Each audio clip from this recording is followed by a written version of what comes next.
camera to record. This camera here with the red light on it, that one's recording this way, so me and the presentation. The reason why I point that out is because the presentation and the recording will be available for you at the end. I'm going to give you a link to that.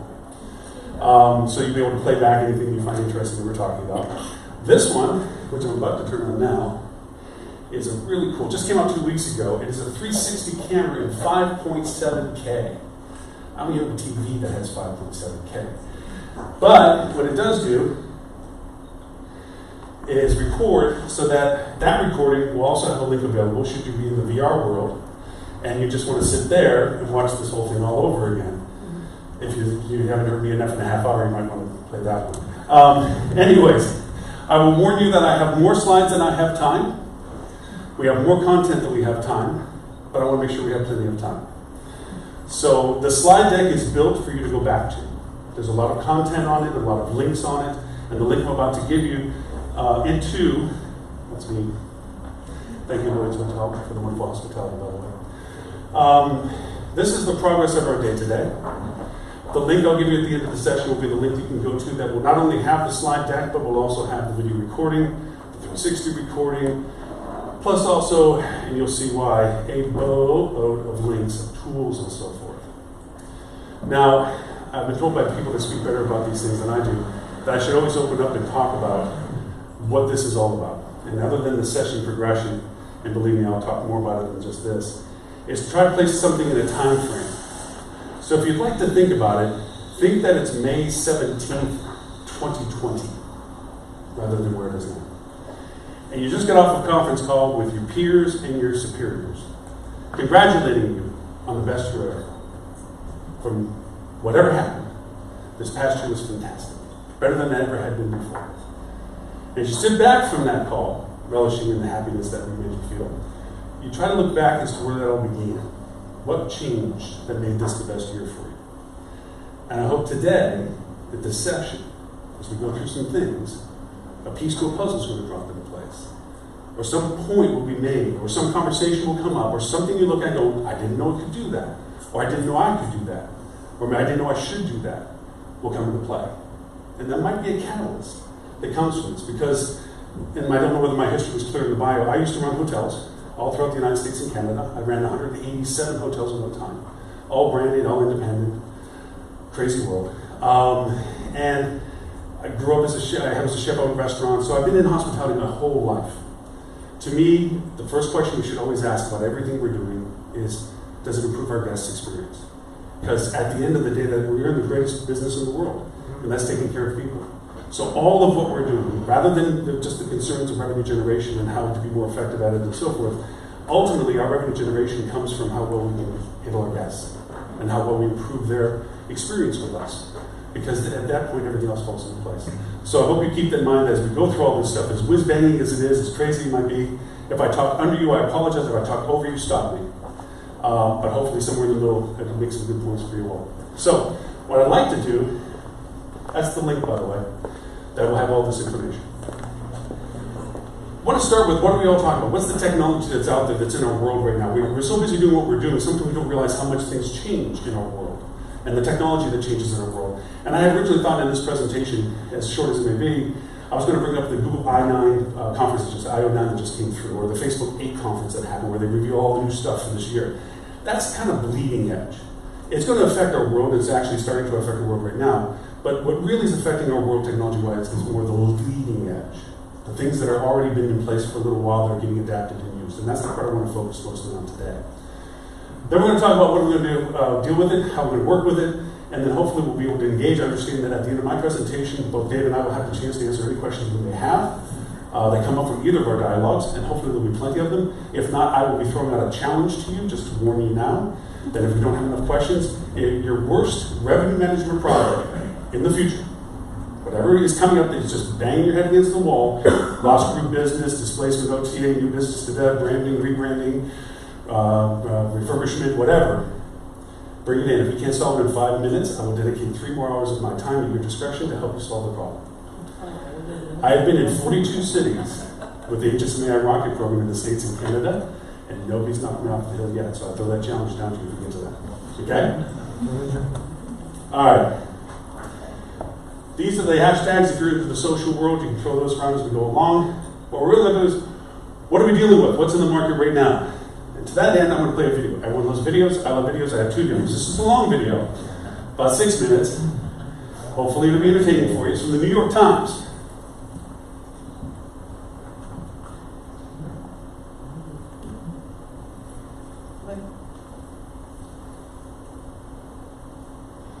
It's there.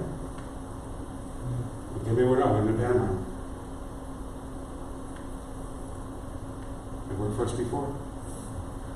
Let's try it again. There we go. Perfect. Get out of your way.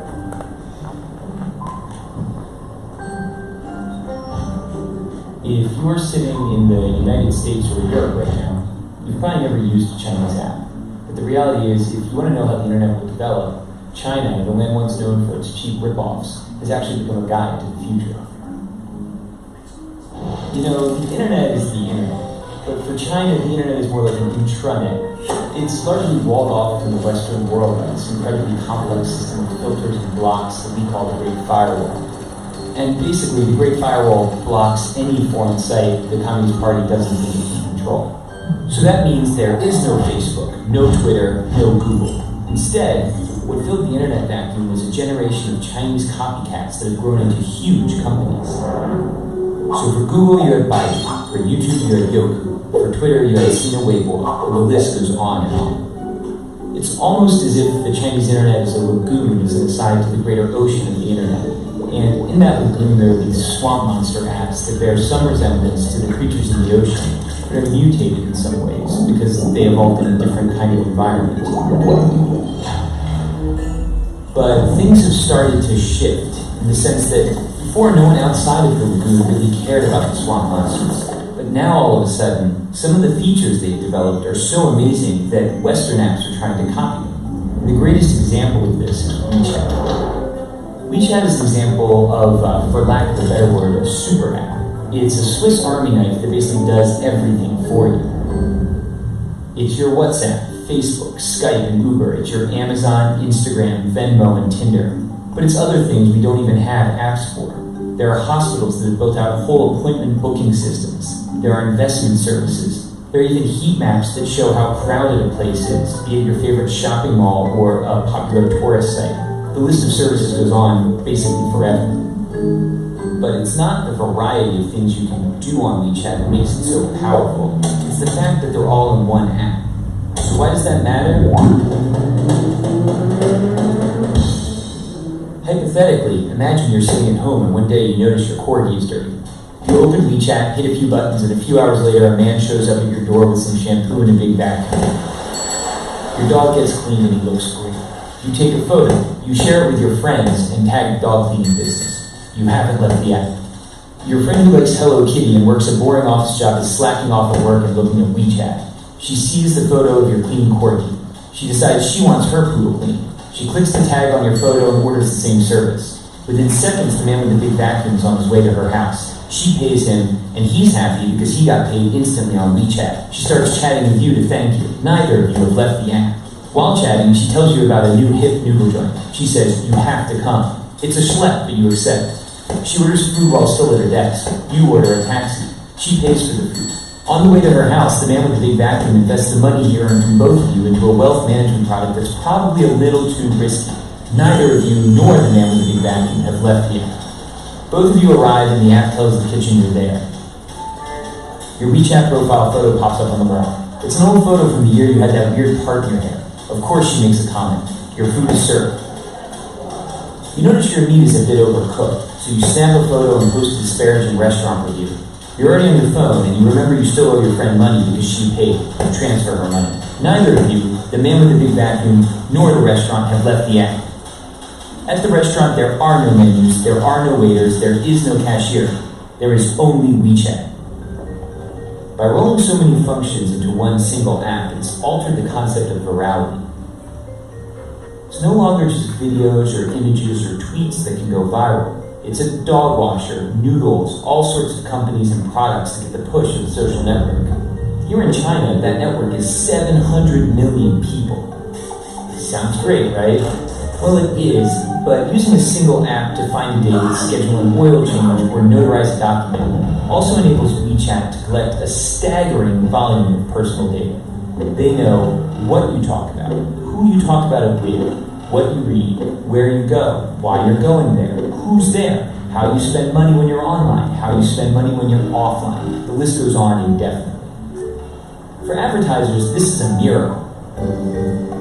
It's the combined data of Facebook, Amazon, Google, and PayPal, all in one place. The problem is, all of the data is information Chinese companies are forced to share with the Chinese government, which has a long record of human rights violations, and isn't exactly shy about stalking its citizens. So if you're not in China, why does this matter? It matters because we're starting to see a number of Western tech companies attempt to replicate super apps like WeChat. For the companies, it's incredibly powerful, and for you and me, it's convenient and even transformative technology. But of course, it could also be problematic. Concentrating so much data in so few hands could lay the groundwork for an Orwellian world where companies and governments can track every single movement you make. So that video was done 4 years ago. Oh, sorry. What's come in the past 4 years that have been of great note for us when it comes to this scary aspect of technology? And it's been a contribution, in no small part, to the European Union, GDPR. It came into existence because we as marketers can't control ourselves. Give us any data, and if we can exploit it, we will. The only difference between most marketers and government is the government knows you by name, and the marketers know you by your entity, your digital avatar. And even with good technology, if you cross-reference enough data, that even turns into an opaque kind of thing as well. You can actually begin to find individualities out of those as well. So, I'd like to try to show you a little bit more of the technology integration with this. For those who have iPhones, please take them out and just follow the quick signal instructions. I hate trying to read in front of people because Android tends to read a slide faster than me, and don't worry, Android and Google users, you'll have your opportunity just saying I have another video for you. But if you would, please go through this exercise very quickly. There's a long scrolling at the end, but the first person who gets to the very bottom and sees what I hope they see, please raise your hand and let everyone know what it is that you discovered. Now, for those of you who may have turned off your location-based services, you may not see the revelation that I have. Sorry, I'm standing in your way. And let me know if anybody gets to raising their hand. Oops, sorry. Big person.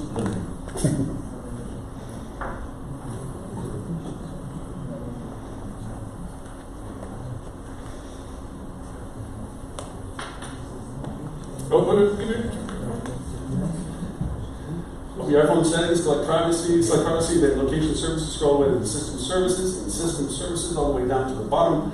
Press significant locations and look at the history section. Turn it off. Turn it off. Smart man. Yeah. Doesn't stop everything, except for causing your apps to have some issues. Anybody get there yet? I'll tell you what you should see will be a map with circles and numbers. That's everywhere you have been and how long you were there when you were there. Now, Tim, the guy that runs Apple, says that this is your data that doesn't get used. They use it, but they don't share it. Okay? Remember all the things that the phone can come to be to you. It's your GPS, it's your barometer, your altimeter, your photography, your videography, your social communication, in addition to all the things that the phone function does. That's the Apple side. This is the Google side. We know that Google is tracking us, and we agree to it when we set up our phones. So we wanted to figure out what exactly Google is learning about us throughout the day. So here's what we're going to do. We have two identical phones. The only difference between these two phones is this one is in airplane mode. Both of the phones lack a SIM card, and they haven't been set up to access any Wi-Fi networks. So for all intents and purposes, these phones have no connection to a data network. We're going to keep them with us throughout the day. And while I travel around DC, we're going to figure out just what Google is finding out about me. Our first stop, Sim's convenience store, just outside of Fox Bureau, for a quick coffee. From there, we took a walk to the Capitol and took a quick walk around the Senate office buildings, and then decided to hop in a car and head around town. Hello. We're going to the Children's Hospital, please. To run our test, we had to do more than walk the block, so we took a tour around our nation's capital. First, due north to the Children's National Medical Center Hospital, then west to St. Albans School and the National Cathedral. our tour around town was a 14-mile journey that lasted more than an hour. The entire time, the phones had no access to the internet. Oh my goodness. Not a Wi-Fi connection, and not any cellular data service. It almost seemed quaint to assume that Google wouldn't even be able to collect data on me. Let's head back to the bureau, my friend. Oh, that church is beautiful. Google's business model is simple. Collect data on its users, and then use that data to sell targeted ads. It's a business model called surveillance capitalism. But does that critical data collection work even when your phones aren't connected? So we're back here at our Fox Bureau in DC, and we've got both of our phones exactly how we left with them. The only difference, really, I snapped a couple of bad selfies at the National Cathedral. But otherwise, they have stayed in my pocket for the entire day. So let's find out what they know. This is our man-in-the-middle device. It's basically a Wi-Fi network that these phones are going to connect to once we turn their Wi-Fi on. It's going to pass data through it on the way to Google. But on the way, we're actually going to get a copy of the same data that Google's going to get. We'll be able to decrypt it and then find out where we've been throughout the day. Within minutes, the numbers rolled in. The phone that wasn't on airplane mode registered more than 100 locations, 130 activities, and even 152 barometric readings. As soon as it hooked up to our Wi-Fi, it transmitted 300 kilobytes of data straight to Google. The phone even logged our exact locations, tracking us all around town, the Capitol, the hospital, the school, and the cathedral. Now you may notice what's missing here is the exact route that we took, but it got that data too. It knows when I got out of the car. The metadata has a time log down to the very second, tracking everything. When they think that you're walking, riding, and yes, even getting out of the car. Okay, so you're thinking, this isn't a big deal, I'll just put my phone in airplane mode. Yeah, we thought of that too. This is the other phone that we had with us that no SIM card also remained in airplane mode the entire time. Let's see what kind of data it captured. The phone with airplane mode activated actually logged more locations and activities than the other phone, and it also transferred hundreds of kilobytes of data to Google as soon as it was activated. The only thing that's missing from this map is our stop at the Children's Hospital, but it still knows we were there. There it is. Exiting vehicle, 100% accuracy. Through complicated user agreements and free software, Google gets users to sign away their privacy for nothing. They're even following you into places that most people would expect total privacy. Government buildings, a children's hospital, a private school, a church. Every move you make, every step you take, Google is watching you. So that gives us pretty much our spectrum of phones. The idea for this is that this type of technology, these things, it's not a surprise. Nobody went, I did not know this. But the depth of the usability of this data, the frequency of its usage, its abuse of its usage, is getting more pronounced as time goes forward. And rules like GDPR and so forth that come into play do put a stem to some of that, but it doesn't stop everything. There's still things that can and do be used by all this. Anyone want to venture how much us as individuals are used to use our value to Google individually? Like, how much does all my data mean to Google? How much money do you think that represents?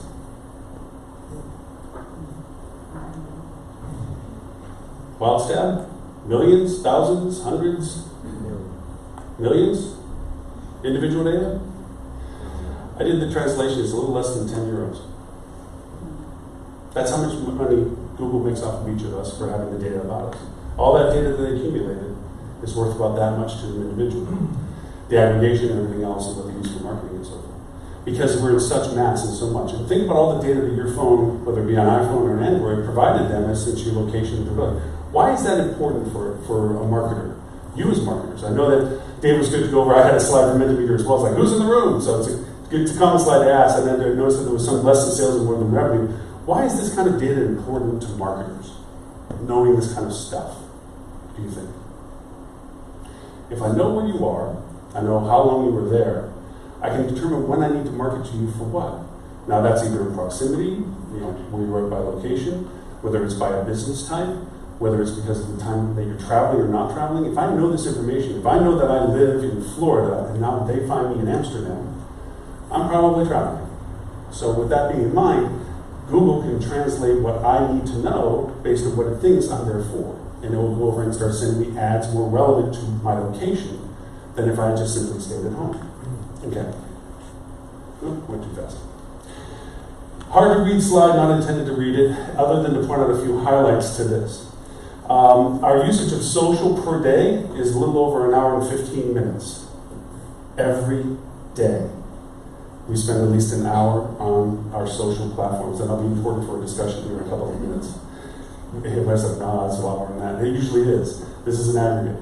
The other point to be made is a little purple number 9, and that is that 94% of us, our phone will never go more than 3 foot away from us at any time during 24 hours. It's by our bed, it's by our bathroom, it's with us incessantly. If you want to talk about panic-stricken, think about if you lost your phone.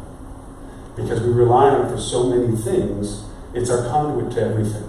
It's turned into our method of getting to places. I don't have a map here. I used to travel here to visit family, and I had the fold-out maps. Now, it's like, if it's not on the phone, I would be lost. I mean, there's some few places like I know, but we're pretty much lost. I wouldn't know the train schedules. I would have to learn Dutch. From here, I could overtake my Google Translate, hold it up to the map, and it translates all of the Dutch into English for me through the phone. I don't know whether you guys ever play with that app. It's crazy that the Google Translate, you just hold up the camera, and it'll translate the language right on the screen. It's like, and then when my family starts talking to me in Dutch, I hold it up. I try not to go over and do it literally because it never translates it quite really good, but it gives me the gist of the conversation. That's amazing technology that we have now. Didn't exist before. Okay. This was a survey done by American Express. It's a little over a year old, but it has made a very profound point that I keep bringing up in presentations. Culturally, Western culturally, not because of being a millennial of a certain age or anything like this, but culturally, our desires in life have changed. Not too long ago, our fulfillment in life was to get a home, have family, have children, create a residence that was urbanesque, whether it be a suburban or a location. That's changed now. It's changed to have experience-driven life. We're more interested in experiencing life than we are about owning things. At first it was blamed on millennials and so forth, but it really has been across the entire age spectrum. That makes it we're the greatest industry in the world. Because that's exactly what we do, is we provide experiences for our guests. We're the very thing that everyone in the world wants most of. So our ability to communicate what we have as product and what we have as services is the most important thing that we can do to give our guests the greatest satisfaction when they stay with us. So that's the focus of why some of these tools will be discussed. All right, this is the feedback section. I don't want to spend too much time on this. You can go back to this, but it's going to burn my time if we spend too much with this. This is a Menti. You can go there. The code's there. This creates a word cloud, and I'm going to skip past this slide, not to skip it that you don't do it, but skip it because it'll be in the slide deck, because you'll be surprised some of the words people put in here. Now, what I would like you to put into this is either something that was, I never knew that before, I have a question about it, that's something I got from it, just anything that you have, that whether it be a question or a comment, throw it into this word cloud. It'll be in the slide deck that you can go back to, and I always found that when we do that, people get revealed as to people in the audience that were with them, that there were some thoughts that came out that they didn't think about. So that's why I use the cloud, so you can go back and take a look at it and say, oh yeah, I didn't think about that, but yeah, that was said or something. So you can go to it when we want to. I don't want to burn too much time just sitting waiting for you all to put some words into the cloud, but please go to menti.com, 860479, and you can put in the words in the word cloud. Okay, so what do we do with all this? We talked about the technology's invasiveness, we talked about its ability to gather an amazing amount of data, but how do we use this? This is the translation of using that technology into our space. Okay? A lot of revenue managers in the room, right? So this question is going to be mainly directed to you. I had a hotel, this was my hotel, and we lost 62% of our occupancy 2 weeks out from a group that died. I don't know if I can say that almost literally, but a group that had to cancel. They had to cancel because of a tragedy. They had been returning to our hotel annually for years. Now, we could have pushed the attrition clause and just get the money that we would have lost that year. But I said they were coming every year, and due to a tragedy, they had to cancel. We thought about the long-term relationship, the lifetime value of that relationship, and decided to just let them off the hook. But I still had a 62% occupancy hole for a weekend, 2 weeks out. What are my options? Come on, revenue managers. If you were sitting in a meeting room, you wouldn't be able to sit this quiet. What would you choose? I'm sorry, say again? Cancellation fees? Well, that we got them off the hook for the cancellation fees. So you want to keep the relationship? Wanted to keep the relationship, so we let them off the hook. We said, we understand, terribly sorry, boy, we lost 62% occupancy. So what are some, Resell your rooms. okay, what are some ways we would want to do it? Do we lower the rate? We have two levers, demand, occupancy, and rate. Not necessarily. We can send out a very good promotion without having to reduce rates. Okay, so we send out a promotion. Do we lower the rate in the promotion or just offer a regular rate? They give something extra, complimentary or free. Good answer. Good answer. Yeah. You can add value proposition to it. Good answer. What else do we have? You can also increase the rates for the weekdays so that they have the feeling they get discount during the weekend. Okay. So you can create a contrast ratio of rates that are available, saying, wow, let me move it over to the weekend because the weeks look a little expensive. Great answer. What else? Good answers. I don't know if it would fill the 62. The one thing I was happy with is that nobody raised their hand and said first thing we do is lower rate. That's usually the first answer I get out of everybody. It's like, well, we lost 62%. Let's see if there's any residual demand. Let's lower the rate, which usually causes money back on the table because people that have already booked will see the lower rate and they'll change the reservation to the lower rate because you're going to hope you're going to get some more demand by lowering the rate. You're going to irritate your competitors because now you're a rate lower than they usually run, so that you're going to get any residual demand on purpose, which means you've aggravated your market. Okay, those are things that usually happen. We took a social media approach to this. Now, are you familiar with the term custom audiences in Facebook? No? Anyway, let's do this opposite. Raise your hand if you're familiar. David? 2? Okay. Facebook has a function called custom audiences. And what that allows you to do is take emails of, say, your previous guests and give them to Facebook, just the emails. And Facebook will tell you how many people it recognizes from that list that you sent them. Now, you don't know their names. You've lost identity of their individuality. Facebook only comes back and says, you sent me 1,000 names and I know 800 of them. Okay. So now, all the things that Facebook knows about you, just like you saw with your phone, your location and everything else, but Facebook even knows more about you. It knows your demographic, age, gender, location. I used to make a comment 5 years ago that was very true and I actually showed on screen. We don't need to do it now, but I went over and showed how in Facebook ads, I could make an ad for a one-armed Hindu in Amish country in New York looking for Tex-Mex restaurants. And I would have a list that I can market to. Since then, I can add that same person has 2 daughters. One that goes to Penn University, drives a Mercedes-Benz, at least 3 years old. The other daughter has a BMW, and the father still owns a house worth at least $1 million that he held for 5 years. And I still have a list that I can send to. The filtering capability on Facebook is scary detailed. Here, in the States, anywhere. It still functions the same. Okay? So what we did was we made some custom audiences. I took everybody that was on the books for that weekend, and I made a custom audience. Then I took everybody within 150 miles, which I don't know how to quickly do that to kilometers, but it is indicative of a drive market. Why? Because only 2 weeks out, the flight market was already past its book window. Okay? The other was I took everybody that stayed the same time last year, minus the group, because the group wasn't showing up. But everybody that stayed the same time last year, made a custom audience out of them as well. So I took all these email lists and I sent them to Facebook and they gave me back lists of people based on those criteria. Okay? That these are the 3 groups that were made. I put them all together, but then the audience that came from the people that were already on the books, I made that a negative audience, which means what I was about to do, they weren't going to see. Why would I do that? Right.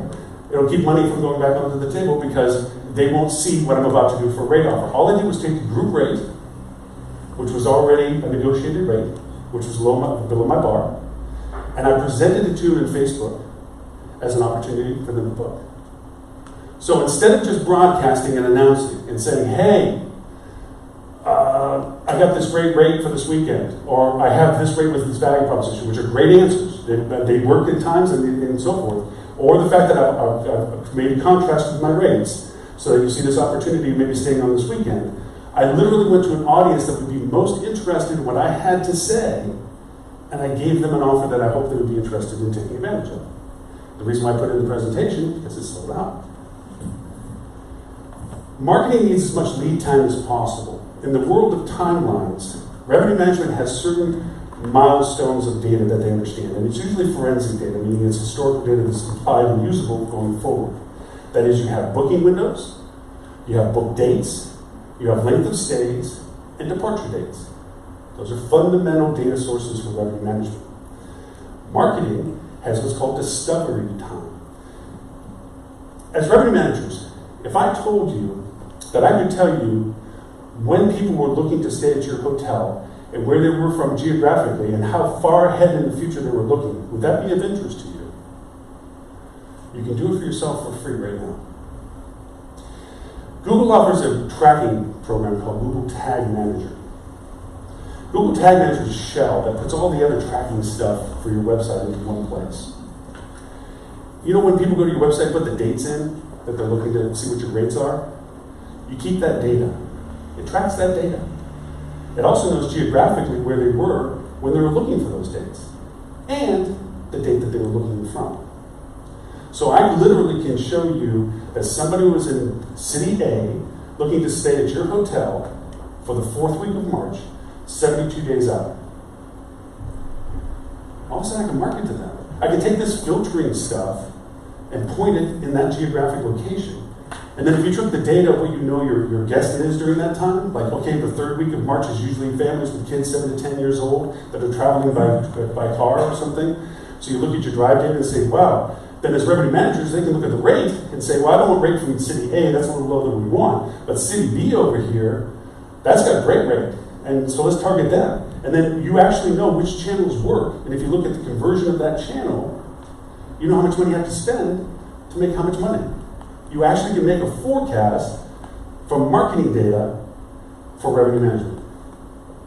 So you know how much to spend, where to spend it, how to spend it, for how much money. That's when marketing helps revenue. Because the two should be symbiotic. We should have a common vernacular. We use the data comparatively. Revenue management guides you on the horizon line. What's the target? What's the date? What are the things that we have to accomplish? And from that, marketing is supposed to go fetch. We're the ones that... I have this fishing analogy. Bear with me with this one. Revenue management has the two greatest lures. They have rate and occupancy. And when they're in the water and there's fish, it'll catch them every time. Problem is, if they're in a place where there's no fish, no matter how good the rate and the occupancy are, you're not catching anything. A marketer has the bucket of chum. They get tons of fish, but they can't catch them. They can bring them to you, but they got nothing to pick it up. To continue the analogy, sales is the guy with the net. He catches a lot of little fish, and once in a while, she catches a lot of fish, or once in a while, big fish, but they throw out the net and catch a lot of them. And to bring the analogy even farther, the guy driving the boat or the girl driving the boat, that's operations, that's your general manager. Because without fulfillment, all this means nothing. The worst thing that can happen to you, the best marketing campaign, is your front desk not knowing what it is when the guest talks about it. Because it kills it. And then the person that keeps the gas in the boat, that's the accounting department. They got to make sure the things go wheel up. So the idea of it is that revenue management can do a great job if it's in the right location. They can determine the rate and the yieldability and the occupancy for that rate when they're able to get the business from it. But if marketing doesn't put them there, it's just fishing in an empty hole. There's nothing there to catch. Okay? Another example. Media initiative. So I'll show the ad that I put up. I was speaking at Focusrite in Florida, and at the time I was working with a large company, as mentioned earlier, and I was asked to speak in the morning. Rather than fight the traffic, I thought maybe I'd stay at the hotel. It was $500 to stay at the hotel. Well, I was going to pay $500, so I looked at our hotel that was just up the road from them to see if they were sold out. Because with any rule, you can't stay at your own hotel if you're displacing revenue. And they said, no, we're, I don't know, 60-some-odd% or something. I'm like, aren't you guys sold out? There's a big conference down the road. They said, what conference? I'm like, don't you guys do reader boards or something? Anyway, so I went over and asked them, so what is your rack rate? And they said $399, but we're only asking $299. Let's go with rack rate. So I put this ad up on Facebook, and I'm sorry for blocking your view. So I put this ad up on Facebook that said, attending Focusrite, enjoy 4-day fun service for almost $100 less, just 5 minutes up the beach from the conference. What I did do was I took everybody that was that liked Focusrite on Facebook, everybody that was a major sponsor, that liked all the major sponsors, because that's all filterable stuff on Facebook. If you work for a company, I just make that a filter. Everybody who works for, take your top 10 employers in your market, and you can look them up on Facebook and say, everybody that works for this company, I want them to see this ad. You don't have to worry about talking to anybody, gatekeep. You ever bring cookies or blitz or anything, like you just target them. And everybody that works at the company will see your offer. So I put this ad up, and they sold out for the whole week because I was talking to the right audience. Anybody that was interested in what I was saying was because they were seeing that ad because they were coming to that conference. So we thought, well, that must have been lightning. That's not going to happen again. 2 years it came back to the same thing. Another example. Restaurant just went under a major renovation. This is a Florida restaurant, so it was on the beach. Major renovation, had been there for over 30 years. Everybody knew it was there. What did happen in its market is over those 30 years, 71 other restaurants grew up around it that were all within walking distance. So once you park somewhere, you can go anywhere. So valet parking was kind of like the currency thing. Now, I used to own restaurants, and back in the day, if I wanted to fill it up during happy hour, I used to try to get young single girls in because the young single guys would come in to buy them drinks. So the trick was to get young single girls in during happy hour. So how do you do this with social? So I targeted all females within a 5-mile radius, because this is called proximity marketing. 24 to 34, who indicated they were single, didn't want to mess up any families. The like live music, because we had live music in the evening. And I went over and posted at 5 o'clock a post that simply said, hey, show this to valet and get free parking. We had 150 parking spots. At 5:45, we had to take the post down because we were full. At 9:45, we were going to post again, thinking people had left, and we had to fill it back up again. We could only post a free drink. Why? Because all the guys did show up, and nobody left, because everything was there that they wanted. The girls were there, the music was there, the food was there, they were there, all good. So then we got better and better doing this, where we started paying for things like income levels. We started targeting local businesses that we knew that were legal firms or retail shops, and we could target anything we wanted to business-wise, and we get the same results persistently every time we did it. So it's not just lightning, it was lightning in a bottle. We were able to persistently target the audience. The key element to this is that social platforms and paid platforms, we're only focusing on Facebook to make these examples, targeting the audience to specifically those who are interested in your product is the value proposition that they give. Now keep in mind that most social platforms are not strong direct channels. They're amplifiers. If any of you are musicians, your electric guitar doesn't sound like anything until you plug it into an amp. It just sounds really weird. Social media is the amp, because what social media allows you to do is talk to people in this timeline of discovery. Let me make an example of this. So in your business platforms, in your business profiles, you have seasonalities, you have events that create business search for you. So let's pick an event in time here. From this event in time, that's the event, so then your departures are afterwards, your arrivals are before, your booking windows before that, okay? From the booking window from there, you have discovery. This timeline in here is when people are finding and discovering and choosing before they make their acquisition. It's called ZMOD, zero moment of transaction. Google has a big thing about that. That transaction point is the book date. Then you have the stay date, and then you have the departure date. So event, then you have departure date, event, arrival date, book date, book window, discovery. All this stuff over here is social. Because what you do is on social, you don't talk about how it's sunny and 72 degrees Fahrenheit, although you don't because you do it in Celsius, but you don't just put white noise out there. You don't take a picture of your lobby with nobody in and going, hey, we have a great lobby. Nobody cares about the lobby but you. What they do care is happy people or things that make them feel engaged. In social, those are called stories. Your stories are broken down by the type of audience that listens to those. As anybody that has children knows, traveling with a 7 to 10-year-old is a lot different than a 3 to 5-year-old or 10 to 13-year-old. So interests of what you're wanting to know about are also different. Me traveling for business versus pleasure, different interests. So if you make stories out here about soft adventure, cultural, off the beaten path, culinary for dining, family adventures, those are all storylines, depending upon what the event is. You start talking about them, but you're not talking about rates and offers and stuff. You're talking about cool things to not forget when you come to visit downtown Amsterdam to do XYZ, whatever the event is. And you talk about maybe when it gets closer to the booking window, the discovery time, about how close you are to it, how convenient it is to only take one tram over to it, or be able to walk to it. Those things are important as people are learning more about whether they're going to go to the event or not, or if they're going to attend the event. And then finally, when you get close to the booking window, you augment that booking window, that prime book window, with your rates and dates. That's when you bring in the value to what you're talking about. Okay? You pepper that with paid placement, because organic doesn't do all this for you. Facebook has made that such a small percentage now of traffic. You actually have to pay to be in those places at the right time, or have your consumers share that data. But that's how social amplifies all of this. Okay? We're going to go past this one. Again, a different cloud, but if you want to go back and click that, it's good, because I know I have probably overseeded my time. I want to go through a timeline of how all this works. It's one thing to talk about this stuff. It's one thing to come up and show how you can do a group booking engine and isolate out your databases with custom audiences. One other amplification to custom audiences, which is incredibly painfully powerful, is called lookalike audiences. Picture if you took all your demographics for, say for this past month they stayed at your hotel, okay? And you had a couple of thousand names on that.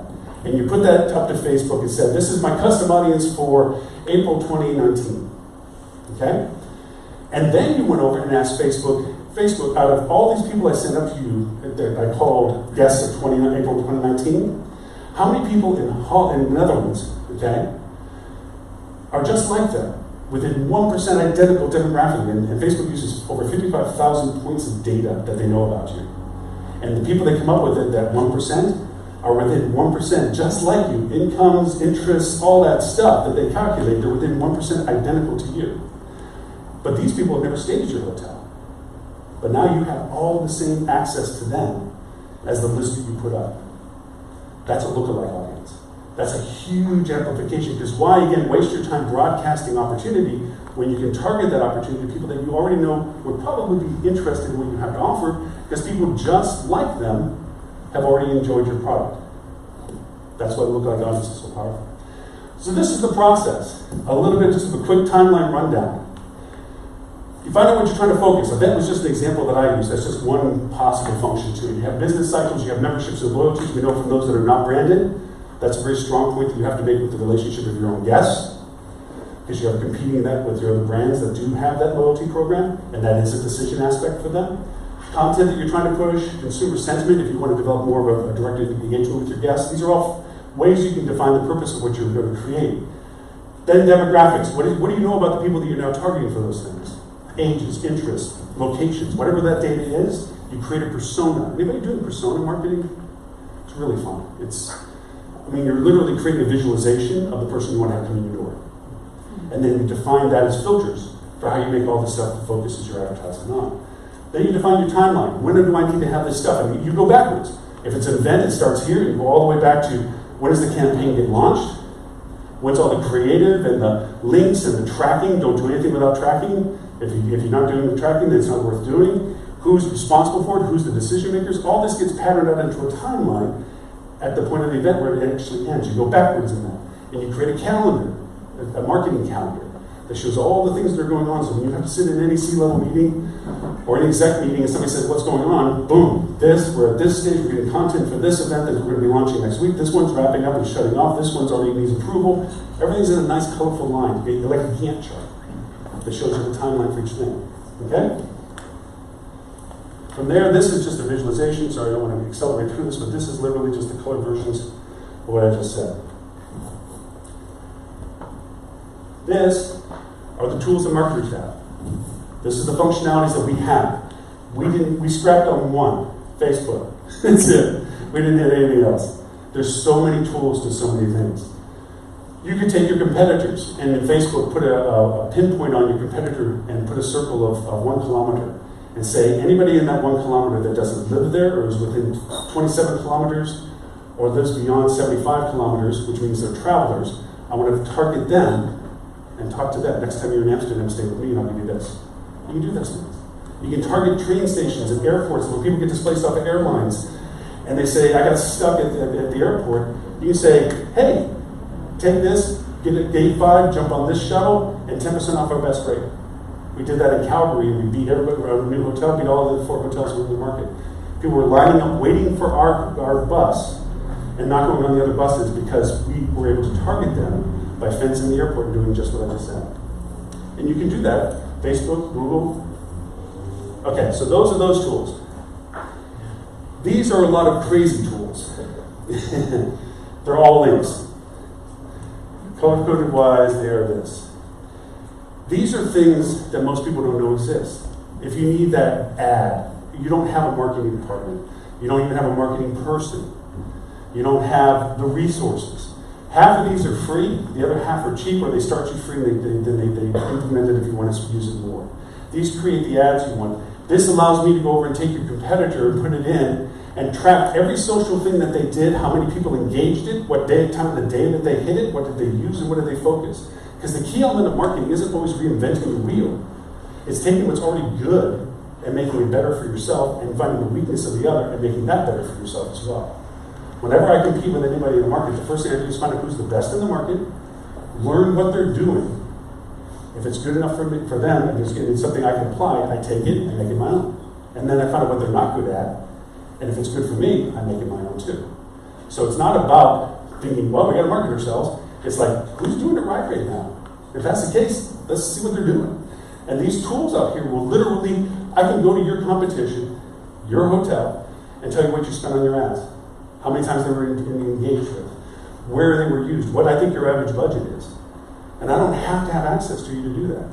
These are all these, by the way, I know you take pictures, but all these links will be in that link I gave you. So you can play with any of these ones and look and see which ones does what. These links are color-coded to help with researching competitors, how to market stuff out, social stuff, it does all the different categories, and that's just the tip of an iceberg. And from this all, and this is something you know already, I'll take any question you have after, and if there's a follow-up, I mean, this is a lot of fire hose stuff. I'm talking fast, and I know it, I'm sorry. But this is a lot of information, and when you go back and say, it's like, man, he said about doing such and such, and you're sitting there going, where the hell heck do I start? Call me. There's an email that'll be on the link too, and I'll be happy to answer the questions. This is not about business, this is about HSMAI, this is about giving content. So I'll be more than happy to answer whatever question you have about it, and say, well, this is what this is used for, or whatever, and help you maybe get started, put a stick in the sand for it, okay? So these are some examples for those who've been here who've seen that this is just examples of some slides. This is what Facebook's booking, their ad manager looks like. It's much more robust in the sense you break it down into all that filtering stuff we were talking about, interests, behaviors, demographics, and you create multiple ad types. And some of the links I gave you to are places that literally show you how to make ads. Video ads, image ads, gift ads. It allows you to make all those ones, and most of them are for free. That's what LinkedIn looks like. LinkedIn's incredibly powerful for sales. We didn't really hit sales today because I know we just don't have the time. But sales, LinkedIn, I can go over and isolate a company. There's a plugin I have on my browser that when I go to a company's website, I click it, it'll pull down all the email addresses of everybody at that company. And it's free. I can put a link on a website, your website, and I see every company that hits it, and it pulls out all the data of that company and all their emails and social links. So I can start dialoguing with them on social. The tools that are out there are crazy. The things you can pull for data. Okay? All right, this is what Twitter looks like. Strange little thing with Twitter. Twitter is about very much in presence of doing. You don't do long-term campaigns with Twitter. You do burst campaigns. Event during the event, just before the event. You dialogue, because after 7 seconds, the person's feed strings along and so forth. But what I found with Twitter, and this is really bizarre, was I was doing a campaign and I isolated out music interests. And all of a sudden my conversions tripled. Didn't change any of the ad, none of the budget, none of the geography, none of those behavioral things. But when I chose country music versus rock versus jazz, my conversions tripled. Then when I picked artists out, like Garth Brooks or whatever, it doubled again. I have no answer for it yet. But the cool part about Twitter is it allows you to do that. So I'm thinking, okay, so if I get to know that much better, like almost like I'm going to ask my hotel guests, what music you listen to? And I'll make that a filter, because that means because people relate to certain things like music a lot more passionately than they do about other stuff. I just don't know how to tap it yet, but that's something that's kind of come out of all this. With your emails, CRM stuff, is anybody familiar with the term workflow? A lot of us go over and take an email and just shoot it out to everybody all the time. Once a month maybe or something. And you put in a bunch of stuff like our newsletter, 5 or 6 different offers, whatever. Most people do. Some people get smarter about it, but workflow is you send out an email and it has maybe a couple of links on it. Not a lot, but a couple. Then you could what's called a conditional statement. Did they open it or didn't they open it? If they opened it, did they book or not book? So take this one. They opened it, but they didn't book. Wait 4 days, send a different email. Over here, you sent the email, didn't open it. Wait 3 days, send the same email, different subject line. Did they open it? Didn't they open it? If they opened it, did they book? If they didn't book, send them the same other email from over there. You create what's called incubation communication. You're talking to people in progression. One of the strongest things you can do is when you talk to somebody and they sign up for your email, after they've stayed with you and you do your post-stay engagement with them, ask them when they want to be engaged with again. Because if you know when you take holiday, you sign up for all this stuff to get aware of everything you need to understand, but when you come home, that stuff doesn't stop. It keeps coming. And the only way to stop it is to unsubscribe. And you know the rules. Once you unsubscribe, can't talk to you anymore.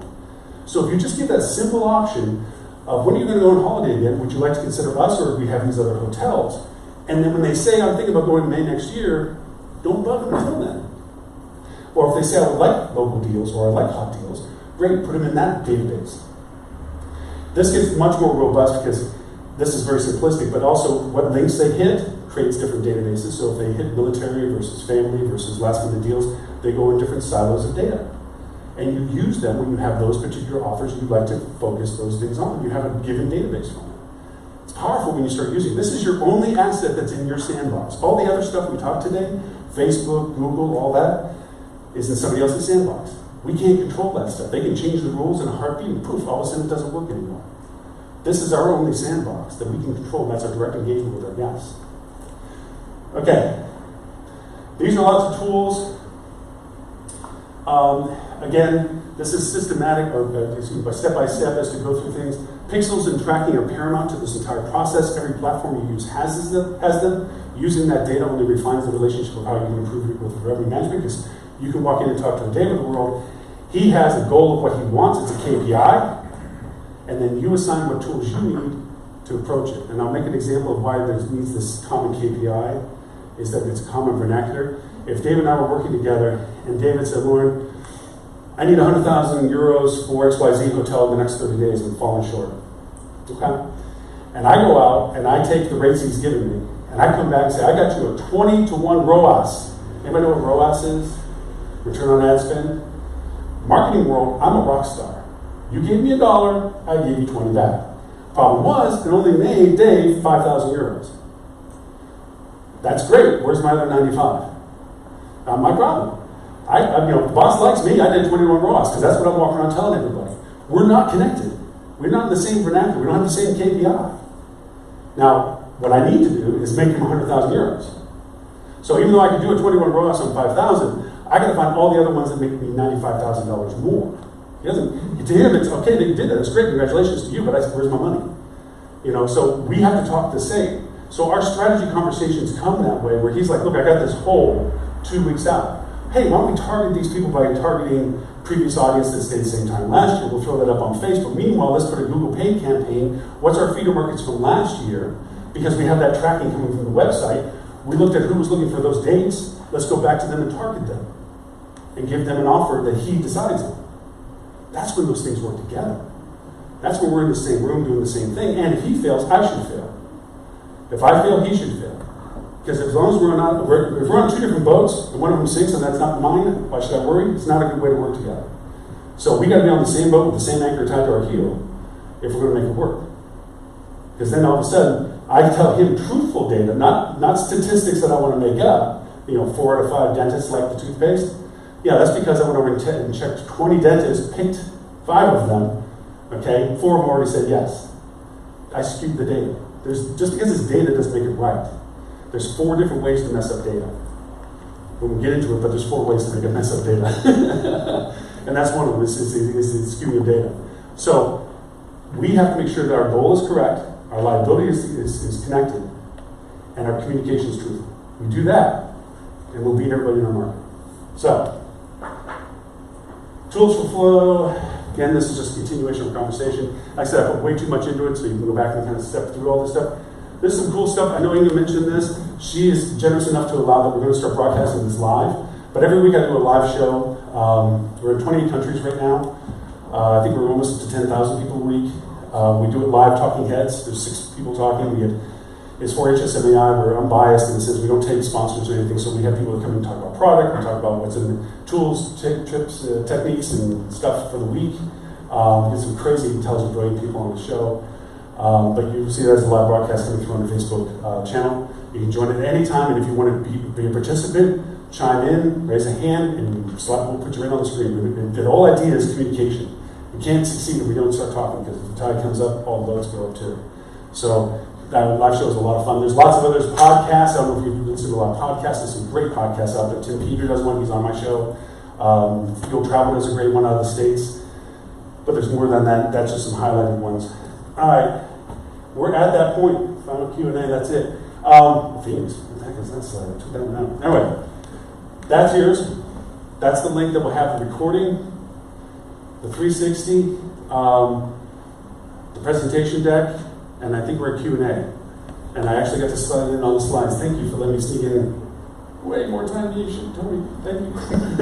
Was there anything off the top of mind that you had now before both Dave and I come up, or is it good? You're awesome. Thank you for having me, by the way. All right, I'm going to sit where actually, Dave, come on up, I guess, and see if there's anything you guys want to talk about. But thank you very much for your time.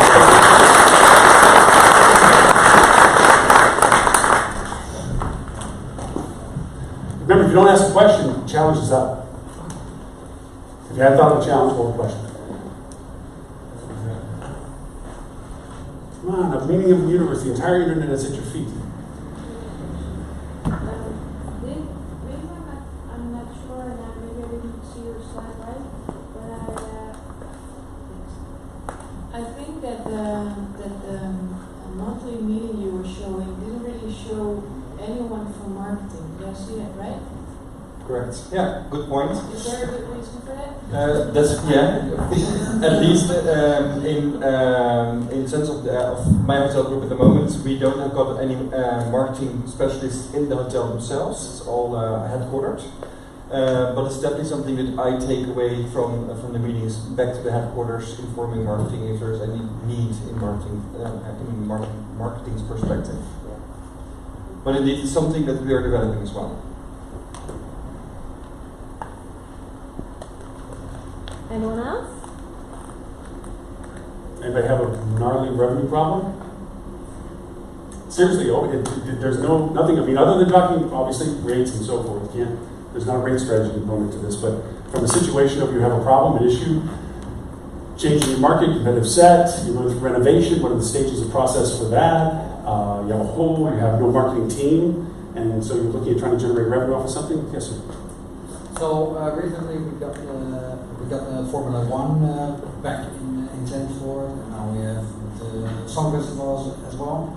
What do you suggest that we do with the rates? Do we open them up already sky high, like what is happening now in Zandvoort, or do we close everything down and let the market settle down a bit?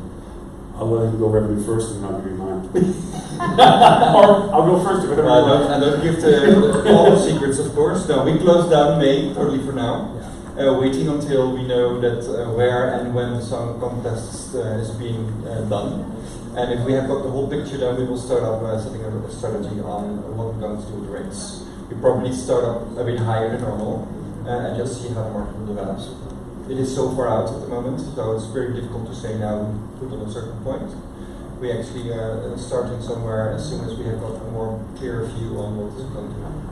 I'll add a few points there, and then there's the young lady in the back has another question. Well, let me add a little bit more to that. First, how far out is this? In May next year. All right, awesome. I would take any time that you have something that's coming into the new market as an opportunity to readjust the value proposition to your current and loyal guests. Whether you have a membership program or not, this gives you an opportunity to define a value proposition to them.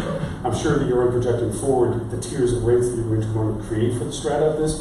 We want at least this many at this rate, Take a rate that is not your peak, but close to it, because you're not trying to yield under. I would take the opportunity to first find out, from a marketing point of view, target anybody that's immediately relatable to those that are already having predetermined to be their teams. They always want to negotiate contracts and so forth, but there's a lot of ancillary people around the teams, the families of the teams, not the family of the team driver, but the families that are of the people that are not as important. They don't have the luxury of the negotiated rates when you go to the same hotels and so forth. So there's an ancillary circle around all these major events we do for football and anything like that. Target them to say, if you're traveling for this event, this is the opportunity to have. Look at anybody that geographically should be go into Google Trends and look back historically at other cities where it hit. See the things that were used to search for those things and take those and immediately put them into your campaigns now. I take your social platforms and decide how far back you need to be based on the trends of people's interests, because that's what Google Trends does. It tells you when people start looking for stuff, and go back to the earliest point of that and start your storylines. You have your fans, you have your ardent fans, you have your advocates, you have all these different stratas of people. You also have different travel types, whether it's families, couples, not families, individuals, whatever. Break them all down, create storylines. That's one timeline. Then from there, when is it you want to start offering the rates that you're talking about in progression? Obviously, the higher rates people are expecting are going to be sold out. I would take all email campaigns that you have right now and start warning the people that are receiving them. This is the time to book. Guess what you need to be aware of? We're going to be having the rates back, so you need to go and start booking now. And do it at a rate that is comfortable for you, so that, not a discount rate, but a rate that's, and then start feeding your base business for that. That would be a starting point. And then from there, you would create different time progressions where you drop in this content in segments of time, so that you're always keeping in front. That email flow thing I was talking about, yeah, start that, because by the time it starts rolling around, you're going to be of such peak interest. The other is, look at your airlift and see where they're coming from and target those markets. The APIs for those are open access data, and you can see where the airlift is coming to the feeders and target those markets in comparison to the historicals that you've had for them, and see whether there's new markets you can pull in as well.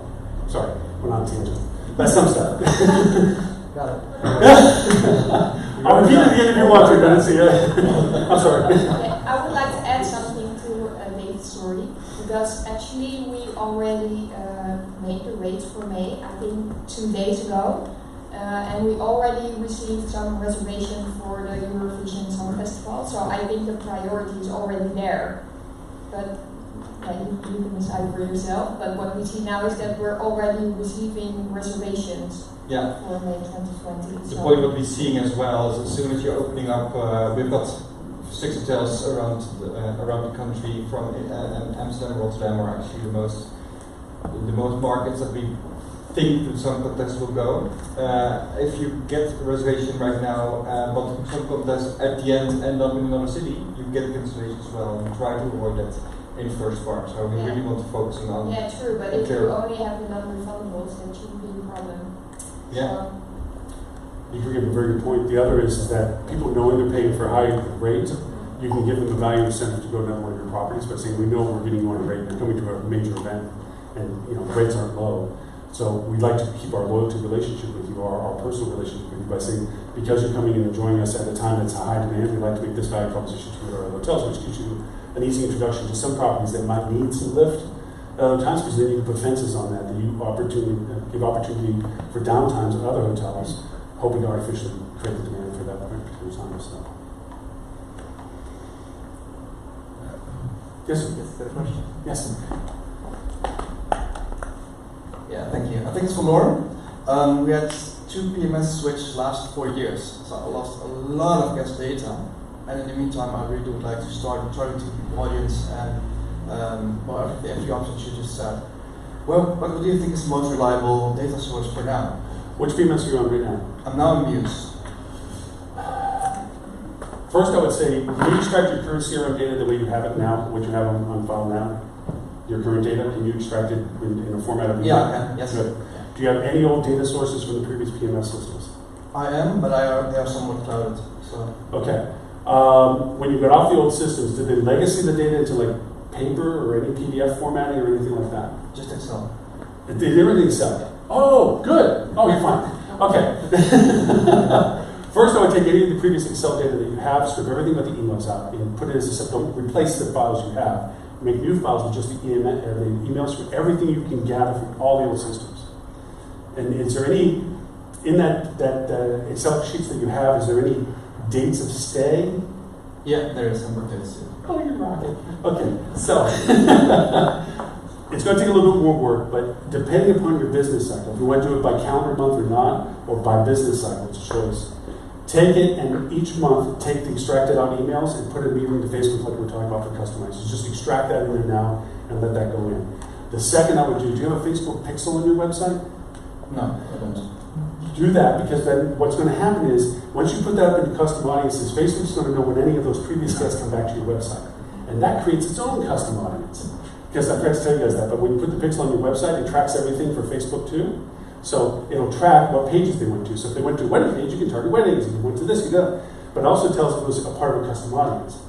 So if you did a custom audience for May last year, you take out your old data and you take the Excel and you load it up and then put the pixel on your account, then you'll know, you can ask Facebook, make me a custom audience of everybody that stayed last May, that came to the website the past 90 days, and it makes a little list. And you can target them. So immediately put it into Facebook so you have that functionality. But I would take that list of emails, and what are your CRM that you're using now for email sends? Nothing. How much money do you want to spend? Depends. I would start with the prosumer stuff. MailChimp went through a big change right now, and it kind of sucks because they were really good and now they're okay. Constant Contact's good. MailChimp had a lot of the connections. I don't know if you're all familiar with a platform called Zapier. It allows you to connect softwares that don't work together. So MailChimp's really good with that. It's still good with it, but they charge you for the database. So I wouldn't load, no, they don't. They changed it. It's a little bit more expensive now than it was, but it still does the same thing. I would load up your database in MailChimp first. Now, what are you doing for your automated fulfillment, like pre-stays, cancellations? It's just a PMS system? Okay. Now, are you doing third-party tracking through your PMS, like the revenue generation from ad campaigns? Are you putting tracking in your PMS? We haven't done anything yet, so. Okay. Put your third-party tracking so you can do revenue tracking from everything you're doing. So when it goes into your PMS system, you can see the revenue generated from your ad campaigns. Okay. Take the data you had historically, do the Facebook thing, pick on either a MailChimp or Constant Contact, so you don't spend a lot of money, put the data in, and I would go back and do what's called a zombie list. You take all your old data and say, we missed you, it's been great having you here before, by month, literally do an email for each of the months you've broken the data down for. It's been great that you haven't been back since last May. We'd love to let you know that we're doing great. We'd like to update your email to send you a coupon, discount, percentage, whatever value you want to give them, and it makes a new list for you that goes in your PMS system. And that leaves you what's called a zombie list. People who don't care, don't communicate with you. Take that list, go to Facebook, and do an ad campaign for them. If they don't engage with the ad campaign, kill whatever they did engage with, they're just gone. The emails are dead or something. But that way you purge the list, and you've done it on 2 different platforms. And I'll repeat it for you when it comes back. Awesome, thank you. Perfect. Last question before we can finish. Yes. Thank you. I was wondering if you work with property PMS or cloud-based PMS like Muse. We are at this moment, sadly enough, we are still working with the legacy system overground. Sometimes it gives some challenges, although we work pretty well in the system yet. Do you see difficulties switching to a cloud-based PMS? Well, I think the biggest challenge if you are looking seek for a new PMS system is how far in the organization is the system being used. Within our group, we are using overall running more than 15 years, so it's pretty difficult to find a solution to change that rapidly. So it is a project that probably takes a lot of time. In my previous job, we started a project for changing the PMS system at TPK hostels, where they are still busy with finding a new system yet. So it is something that is definitely difficult to do in a very short period of time. The biggest challenge that we see is terms of investment. While there's already invested in the system pretty much, then rapidly changing to another system might be a loss of investment.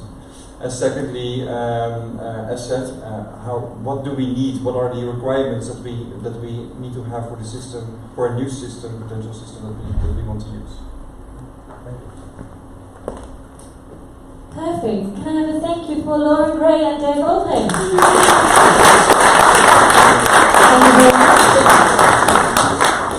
So what you see on the screen now, we actually just had the last few dates in. So these are the upcoming events for 2019 in Holland.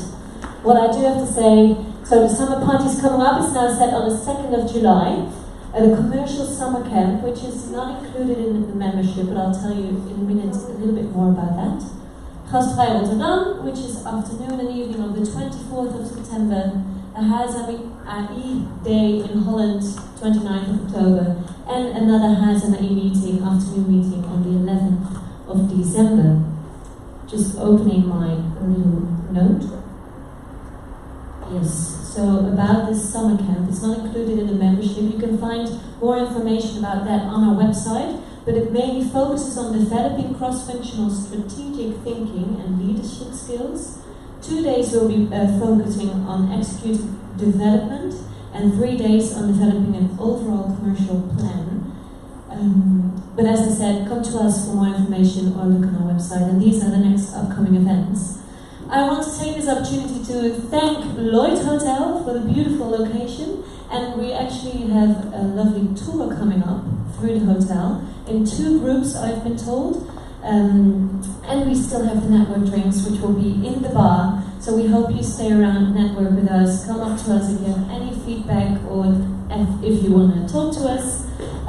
Thank you, Inge, and thank you, Heuvelman, for the technique. We work with them for a long time now, and it's always going perfectly well. So thank you, Michiel.